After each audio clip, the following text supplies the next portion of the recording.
Welcome to Behavioral Health Today, a podcast brought to you by the Triad Network. This podcast is designed to share trending topics occurring within the world and our communities and bring them a behavioral and mental health perspective. Welcome to Behavioral Health Today. I'm your host, Sharlee Dixon. Joining me today is Amy Pickett-Williams, LCSW, a seasoned psychotherapist with over 25 years of experience specializing in grief, trauma, and somatic therapy. She is the founder of LIGHT, or Love and Grief Held Together, a movement rooted in collective care, accessible healing, and the integration of mind, body, and spirit. In addition to her psychotherapy practice, Amy is a certified yoga teacher and educator, and she now leads grief and trauma-informed trainings for professionals and the public alike. Her latest offerings include the 20-hour Somatic Integration of Grief and Trauma course and the Light Path 300-hour yoga teacher training, both of which reflect her deep commitment to nervous system-informed, social conscious healing.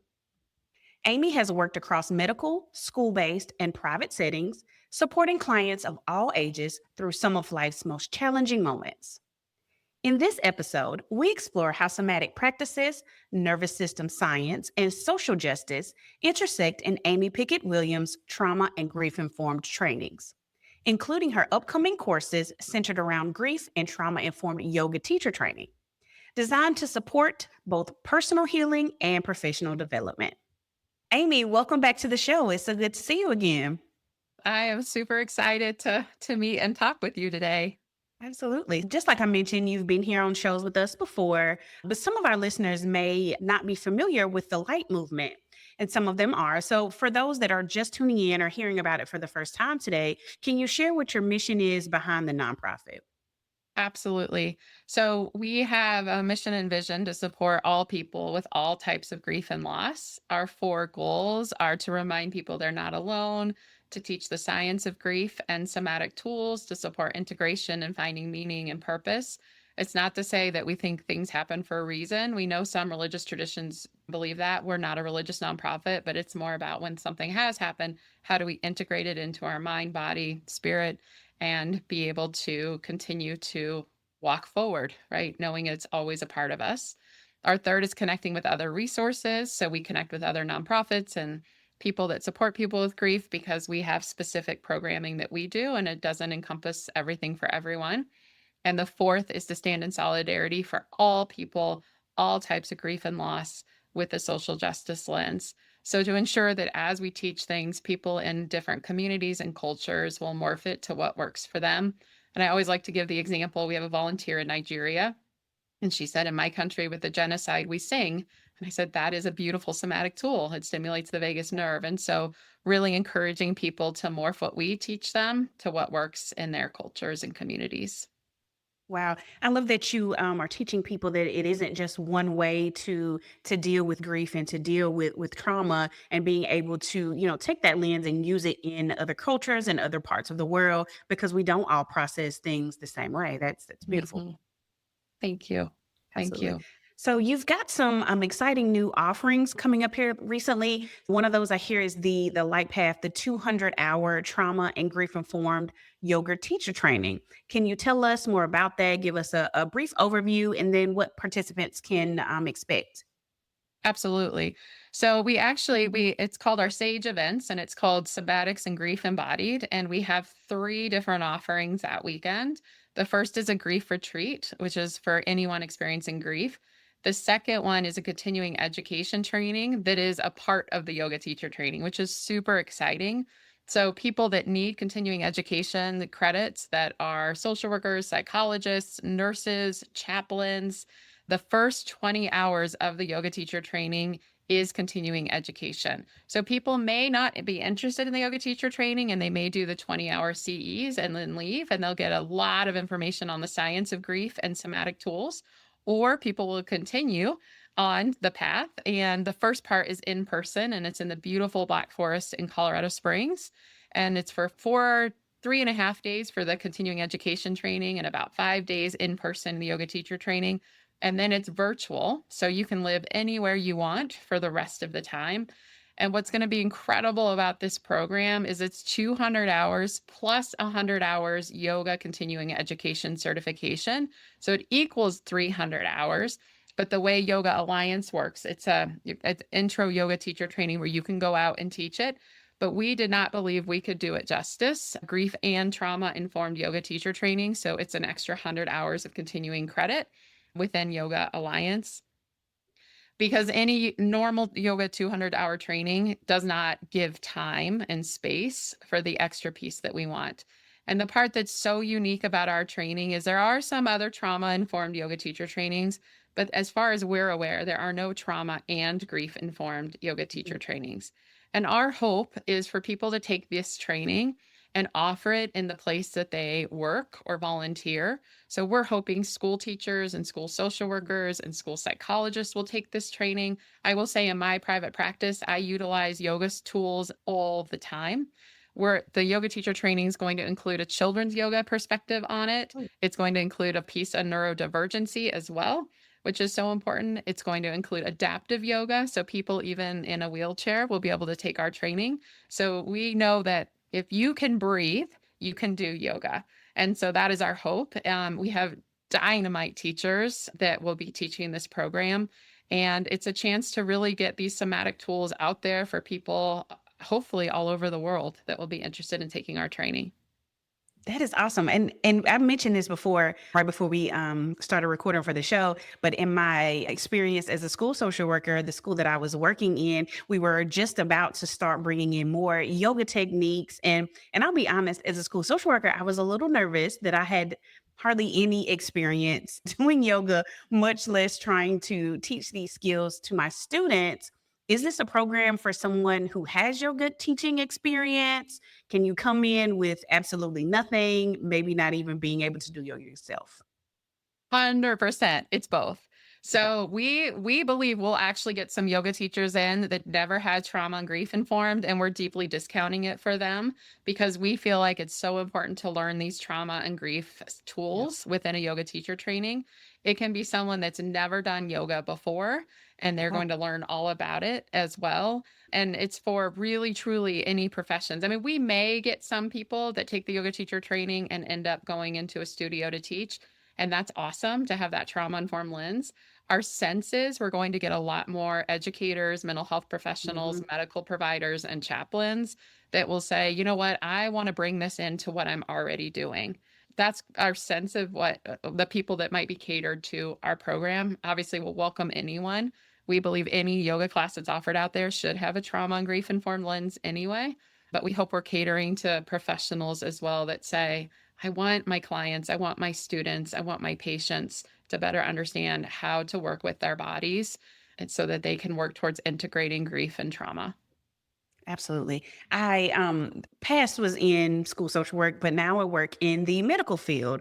I work with dialysis patients, and dealing with grief is something that is actually pretty heavy on me today, but it is something that we deal with often just because of the nature of the type of work that we have. And so I am personally interested in this particular offering that you have. And I'm interested in that it is in a grief retreat setting. Can you walk me through, how that experience is structured and why you choose to do it that way? Absolutely. So simultaneously that weekend, we'll actually have a separate grief retreat for people that are experiencing grief that say, you know what, if my goal is not to get continuing education training and I'm not ready for yoga teacher training, I need a weekend to be able to process my grief. And that's for anyone of all ages, including children. And so that will be at the same retreat center. It's this beautiful retreat center. It's called La Forêt. And at the same time, we'll be starting the CE training, which is, again, part of that YTT training. And so it'll also be in that retreat setting. Yoga in the morning and the evening will be combined with all groups, and free time will be combined with all groups. But the people interested in the yoga teacher training or just the CE training will be doing some workshops on different topics, such as the autonomic nervous system and polyvagal window of tolerance, children and development around grief as well, understanding grief theories and why we believe somatics is the number one way to work with grief. And so incorporating all those different pieces. And then we'll also have affinity groups, which is really exciting. And that's true for all three programs, where there will be breakout sessions for people that you can connect to. So, for example, the yoga teachers training students will likely be together. But if we have people that come into the CE training that say, I just want to do the CE training and I'm a teacher and I want to do those 20 hours, we're going to try to combine them with other educators and medical providers as well. The grief retreat piece, we're going to try to work towards, depending on how many people show up. For example, child loss, which is my specialty, might be one affinity group. Another one might be, a partner lost. That would be another group. Another one might be the loss of relationship. The person hasn't died, but the divorce has happened, or someone maybe that has dementia. And so that relationship has really changed for their partner. Our hope is to have different groups to connect with each other. So it will be education, and it will be time to process, and it will be time to breathe in the beautiful nature. We're super excited about it. And it's an incredibly sacred space, this retreat center. Awesome. It sounds like an amazing place to be. You've completely sold me, Amy. I try to work that into my schedule, to be honest with you.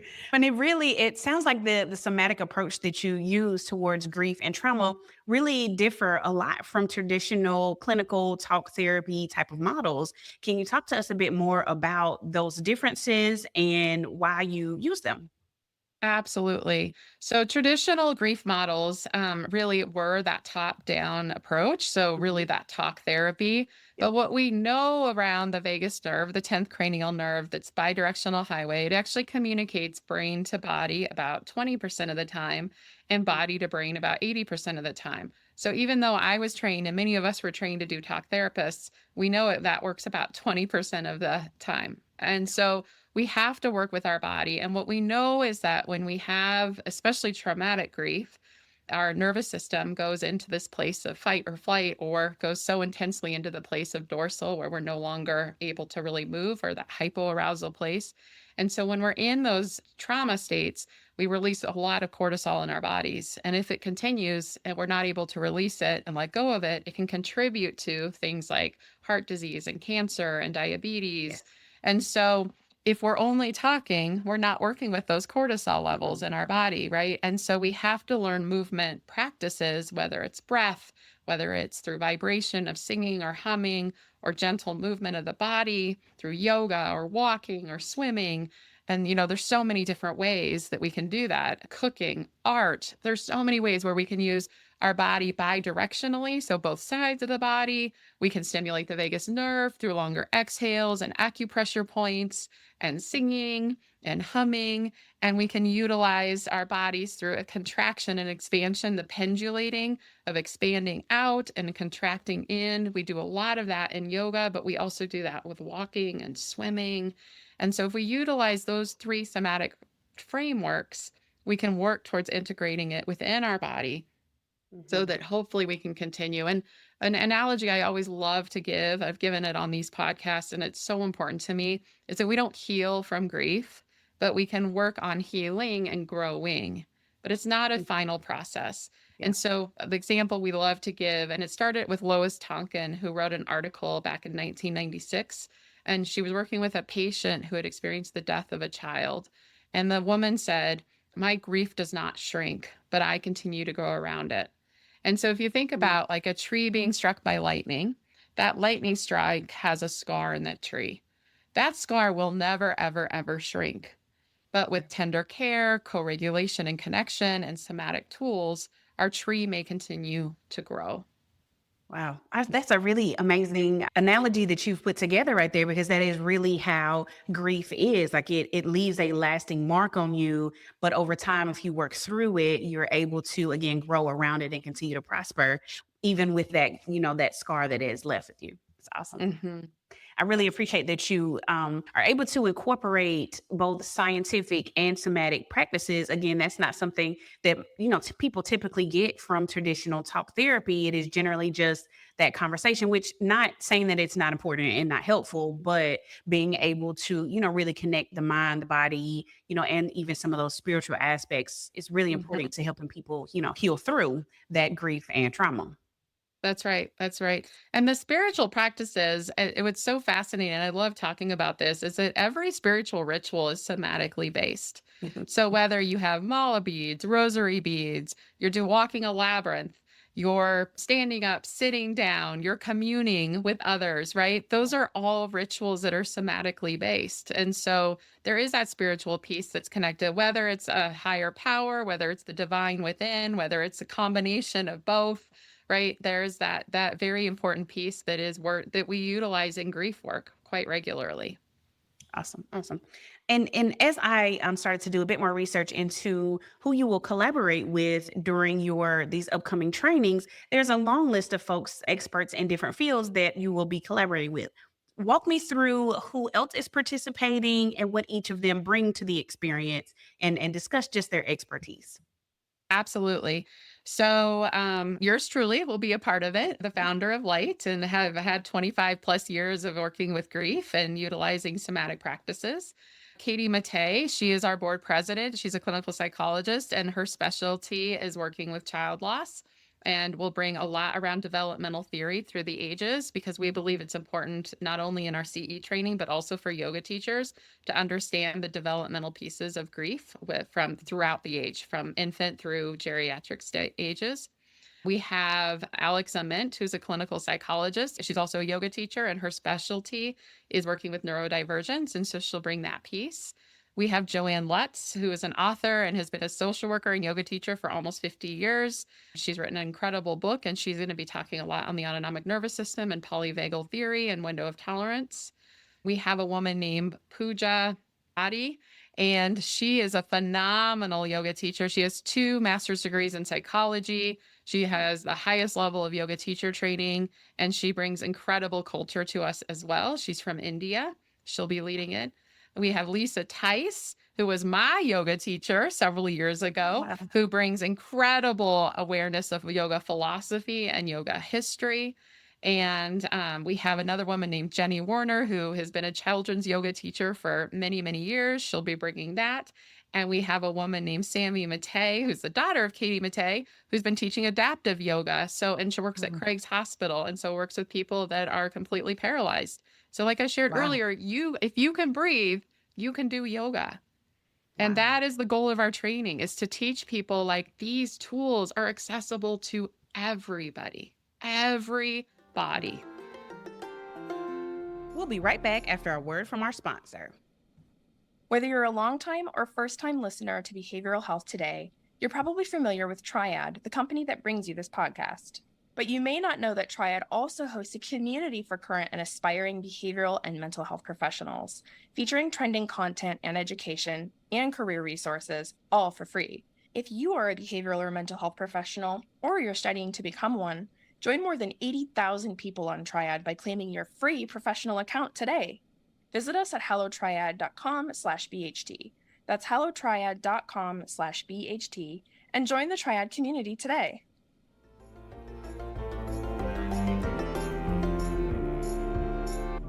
Wow. And as I sit and listen to all of the experts and how they complement each other and what specific skill sets they'll be bringing to the table, again, I keep thinking to myself, like, I didn't really think that this was anything that I could really use with my current population. Again, I work with patients that are on dialysis. Many of them are amputees and don't necessarily have the use of limbs if they, have them. But now listening to this, I'm really thinking that this, believing that this is something that everyone can participate in and benefit from, which is really amazing because not a lot of therapeutic practices, especially physically based ones, are applicable to every client, every patient. 100%. It's accessible for everybody, every Awesome. base body. Awesome. Excellent. Okay. And so Yeah. you've mentioned that participants learn, different tools like breath work, gentle movement, maybe even some sound healing, some acupuncture. How do these practices support the healing through grief and trauma? Yeah, absolutely. So part of the whole idea of the window of tolerance, right? We have a window of tolerance when we experience who we are as people. And there's a window, and within the window, inside of it, that's that balanced state. Dr. Siva Porges calls it that ventral vagal state, where we're feeling fairly at peace. We don't ever like to say the word safety because that can be triggering for people, but at peace, feeling balanced. And we still ride this kind of little roller coaster, even in life. Nothing is ever flat in life, ever, right?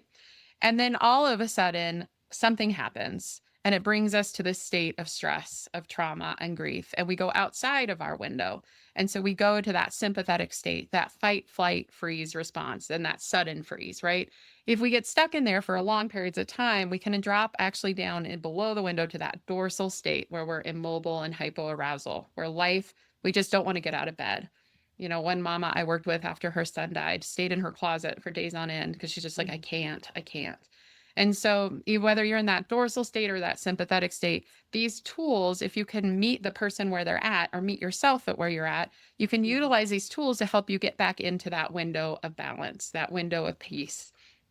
So if you're in that sympathetic state, some tools that are more intense movement potentially, if you're able to move, can help you. So you want to meet the mood first.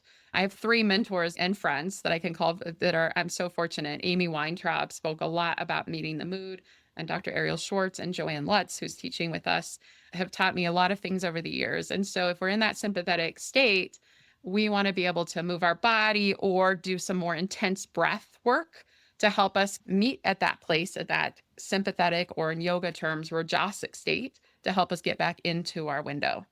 Just like if we're in that immobile state, in that dorsal state, the last thing that I'm going to want to do if someone told me you need to go for a walk, I'd say there's no way I'm going to go for a walk. I can't even get out of my bed, right? So learning very, very simple tools like contracting and expanding our hands, doing very gentle breath techniques, maybe just gently massaging along acupressure points, maybe working on humming, but humming bees breath, right? Can be very, very helpful when you're in that dorsal state. So these tools will teach people to notice their nervous system state. Where am I right now? What are those sensations in my body? And what tools can help me when I'm outside my window? The other part that's so important with somatic work is not only about how do we get back into the window, but when life is fairly steady for us, how do we expand our window, right? So you know, sometimes our little window is the size of a mouse house window. And so we're jumping out of it all the time. But we can utilize these tools when we're in that balanced state to grow our window maybe to a sliding glass door, so that when we do ride the roller coaster in life, we're not slipping out of it and maybe staying stuck in it as much. So these tools will help us with different nervous system states, and they'll also help us expand so we're not jumping outside of it so much. So they are useful all the time. Awesome. So it's not just during those moments when we're feeling at our worst, but we can use it to also maintain and improve ourselves as well. Love that. Okay. Very nice. Okay. And as social workers, we both know that they're just in a lot of the work we do and just how we process grief and trauma has a lot to do with social justice. And you even mentioned in the beginning that you have a strong focus on social justice and adding in those components into the trainings that you offer as well. How do you help participants understand the ways that systemic issues can shape their experiences of grief and trauma? Yeah, we are actually going to be partnering with ILIV School of Theology. They will also be one of our presenters on social justice because they are leaders in the country around that piece, which is super, super exciting, which also is going to allow us to get CEs for chaplains as well. So it's a win-win. And the whole idea is with processing this in that first 20-hour part of the yoga teacher training or the CE is number one, to get in touch with our own selves, right? And knowing that there are times where we have to learn and we also have to forgive ourselves for mistakes and grow from them and change. So a piece of it is that. And then the second of it is how do we educate that? I think one example I love to give in workshops is, as much as I love yoga, it has done a very poor job of doing a good job of honoring other cultures. And so it's so important to not cherry pick our techniques and to honor the traditions of it, just like some of the singing and some of the African countries of honoring that, like the example I shared with the woman in Nigeria, our volunteer, and to be very aware because so many somatic practices came from Eastern traditions, Black traditions in Africa. And it's so important for us to be able to say where they came from and how we can honor them in our work together. Absolutely. And I'm glad that you mentioned that, because it being a person of color and going into other organizations, or even when I did take a few yoga classes, I may have been the only one there. And so I've shared with others in my community how amazing that yoga feels. And, these are things that you can even try at home, and you should go to a studio and try it out. I am often looked at like, what? Like, why would I do that? And so being able to share those practices and the healing that can be achieved there in other cultures, I think is incredibly important, and also help people to understand that it can be used in other places. And a lot of the somatic work that comes through yoga are things that we are familiar with in other cultures as well. It's not just an isolated situation, for, a certain set of people. That's right. And it's not a fad, right? Right. It's not about the weight loss experience. It's truly an interpersonal, for many, spiritual journey on how to integrate their trauma and grief. Absolutely. And since you mentioned CEUs, for professionals that are interested in continuing education credit, how does the CE process work? I know it can sometimes be difficult to try to get organizations to accept those CEs or create them and allow, organizations or participants to use them. And what should folks know about eligibility, and how can they, get their CEs? Absolutely.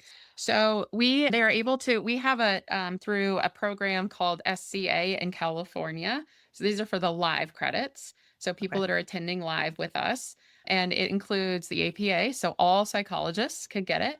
It includes social workers, as long as their state board agrees to it, which most states, it's very reciprocal. Colorado, where I live, it absolutely is, even though it's through California. So LMFTs, LPCs, nurses as well. Yeah. Because we're collaborating with ILIF, School of Theology, we will be able to get them also for faith representatives like chaplains.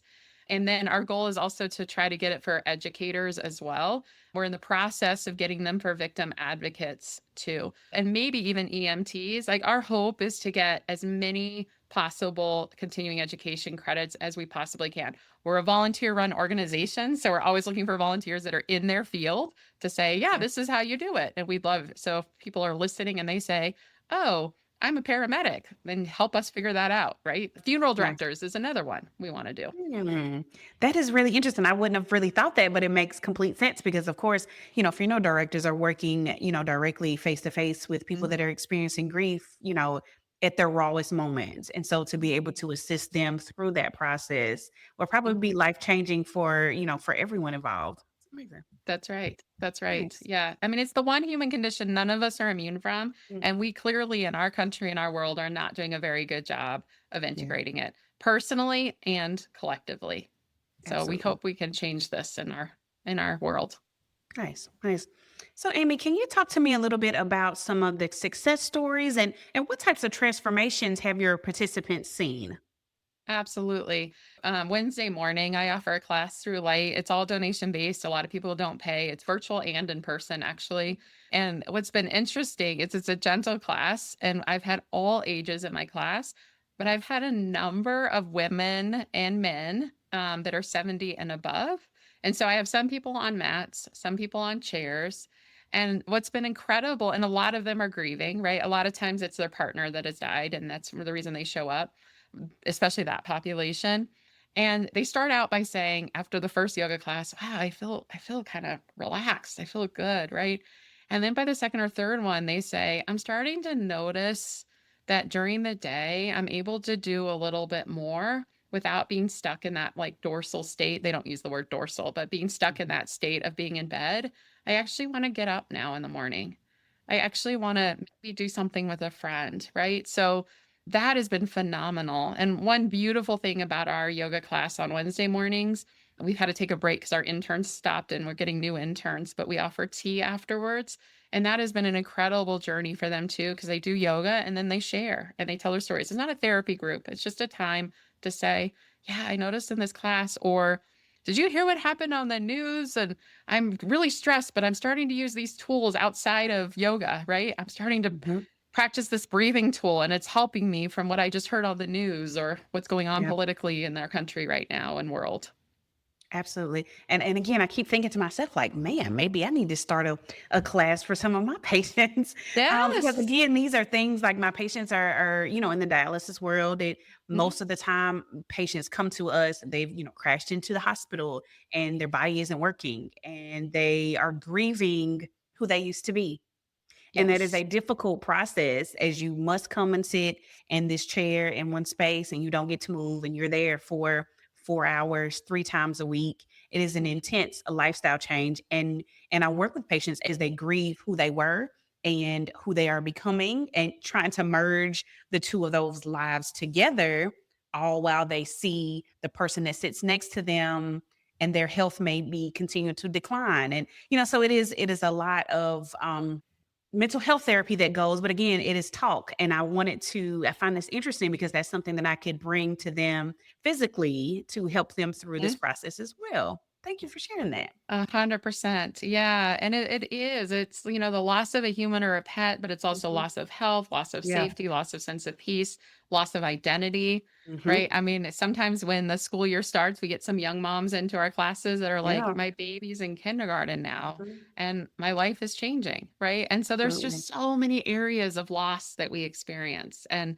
I would love for you to bring that into the dialysis unit. You can bring light there. Yes, I'm really like the more you talk, I'm like, man, I'm gonna call her later because this is something that I didn't know that I needed, but I do believe it will fill a need that has not been met within, and not just my clinic. Most of the clinics that I Mhm. go to, are full of patients that are dealing with the same types of processes, and again, not just dealing with the things with themselves, but maybe even neighbors that they've sat in the same chair beside for a decade and they've passed, and now they have to deal with their own mortality and things like that. So I do think it's an incredible program that you're offering. So thank you for reaching that untapped market because again, this is something that I had not thought about, but I could see it really working in many different areas, not just, one specific type of medical environment or in a school, but it could work in so many areas and help so many people.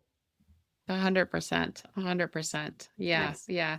And the other piece that we love to do with Light is also offer workshops virtually and in person. So, we spoke at APA, we spoke at the National Children's Grief Symposium, we spoke at the National Chaplaincy Conference, and we spoke for TAPS for military families who experience the death of a loved one. We feel so called to that to be able to bring these tools, even in shorter workshops. Obviously, I'm desperately want people to attend our SAGE events because it's such an intense training and it can really bring stuff. But even just a taste of that, that's something we Mhm. love to do. And it may bring people then to our SAGE events too. So it's one of our favorite things to do as well. Nice, nice. Thank you for sharing. And so, for anyone that's listening who may be sitting with their own grief or trauma or burnout right now, what would you want to say to them, and how can we work with them to get them out of that window of tolerance? Yeah, yeah, and actually back into their window of Yeah, tolerance, right? thank Yeah, you. when Mhm. it's outside of it. Yeah. And I would say, the number one thing is notice what you're feeling in your body. What are the sensations, right? And so many people are just so detached from that. They'll say, I don't know, I'm just sad. Well, what does sad feel like, right? And so when we sit with that, we start to notice maybe a heaviness in our chest. And so once we notice that piece, then we talk about, well, what can we do in our chest to help us maybe decrease some of that sensations or change the sensations? So maybe it is heart opening up, expanding your arms out, pushing shoulder blades together, and then saying, wow, this feels a little different. It's not so heavy because I've expanded out, right? If I'm like so amped up and terrified in my fear and everything, then I think what's so important, and I just feel like I can't sit still. So what do we do with that? What does it feel like? Like my legs are just like they're almost shaking. I can't do anything. Well, obviously just sitting there is not going to help it. So let's move. Let's walk. Let's tap our toes if we can't walk. There's different things we can do in our bodies when we're experiencing that. So starting with sensations and then noticing what it feels like in our body. For those that are really interested in Eastern kind of philosophy with chakras, there's a lot of really cool information on that too, on where we hold grief and trauma in our body. It's also midline in our body. It's connected to our autonomic nervous system and it's connected to our endocrine system. Everything is midline. So there's many routes and ways to go about this. Obviously, if you do yoga teacher training, you're going to learn about chakras, which is kind of cool. If you do the CE training, you're going to learn about a lot of the autonomic nervous system and the vagus nerve and the endocrine system and how it incorporates. So there's many ways to do that. Nice. Okay. And so as we come to a close, where can listeners go to learn more about this new program, about Light in general, ask questions, or enroll in the upcoming training offerings that you've got? Yes. So they can always go to our website, which is Light. It can either be all spelled out, lightmovement.org, or Light, LIGHTMVMT.com. And then we have a lot of different tabs on our website on the different offerings we have, which includes the SAGE events we talked about. It will also include, we'll be planning for our solstice event, which is our signature event, which is a chance for all people all over the world to tune in and learn some tools and get support through ritual and find out more about all of our different offerings. So they can go to the tabs and see that. Offerings is the tab for the SAGE offerings, which is the grief retreat, continuing education training, and yoga teacher training. Awesome. Awesome. So, Amy, it's my understanding that you may have some opportunities for volunteering and for folks who want to participate in volunteering during the trainings. Can you talk to me a bit about what that looks like and how people who are interested can get involved? Absolutely. Yeah, so we are a fully volunteer-run organization. So we're always looking for volunteers. We're also a sociocracy, which means that everyone is equal in our organization. So even though I'm the founder and co-executive director, our volunteers and interns have just as much power and say as I do. And I really believe in that model, as does my co-executive director. Within our nonprofit, we have 4 circles. We have programming. So we're always looking for people that want to teach somatic classes and offer workshops. We have operational circle where people are learning about how our nonprofit is run, and we have interns and volunteers interested in that. We have marketing and outreach, which are huge importance to us to get Light known. Obviously, we're so supportive of Triad for helping us with that as well. And then we have the finance circle, and my co-executive director is the biggest grant guru person I've ever met in my life, and she knows how to teach how to do grants more than anyone. And so if we have volunteers that are interested in any of those circles, they can take our volunteer training. We offer them once a month on Zoom at 6 p.m. Mountain Time. They're just about an hour and a half to 2 hours long. It's super, super simple. And it's on our website under our volunteer tab. Okay. And we also really, really believe we're a grassroots nonprofit. We want these tools accessible for all people. That's why our classes are all donation-based or free. We also want volunteers to know that we will discount the programs for them. Our hope is that for every hour that they spend for Light is $50 off their training. So It's a lot of hours that they would have to do to get a free training, because obviously we have to survive as a nonprofit. So we do need some money, but that is an option for people, especially the yoga teacher training. The grief retreat, we are working on getting more scholarships because we want people of all ages experiencing grief, children through adults. Again, this is not the training part. This is just a retreat. We want to be able to scholarship those. And so we're always looking for corporate sponsors to help us with that. And the continuing education training, if we have someone that works in the after school club with kids and says, you know what, I don't have time to do a yoga teacher training, but I want to at least do the CE training, and we want to try to be able to scholarship people there as well. So we're always looking for corporate sponsors to help us with that too. But it is an incredible win for that $50 off for each hour of the yoga teacher training, because the yoga teacher training is 300 hours. So, okay. Nice. Thank you for that. Yeah. Well, again, Amy, I have really appreciated you speaking with us today. I've really enjoyed this.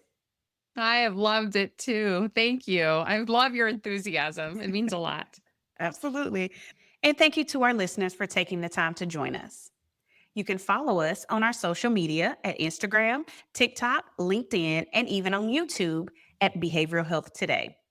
And if you like our show, please be sure to give us 5 stars and leave us a review. As always, the resources for this episode and an archive of all of our other episodes can be found on our webpage at triadhq.com/BHT. And we look forward to having you back with us next time on Behavioral Health Today. We appreciate all the support from our community, and if you like our show, one of the best ways you can support it is by giving us a 5-star rating and leaving a review. Behavioral Health Today is a podcast part of the Triad Behavioral Health Network, all rights reserved.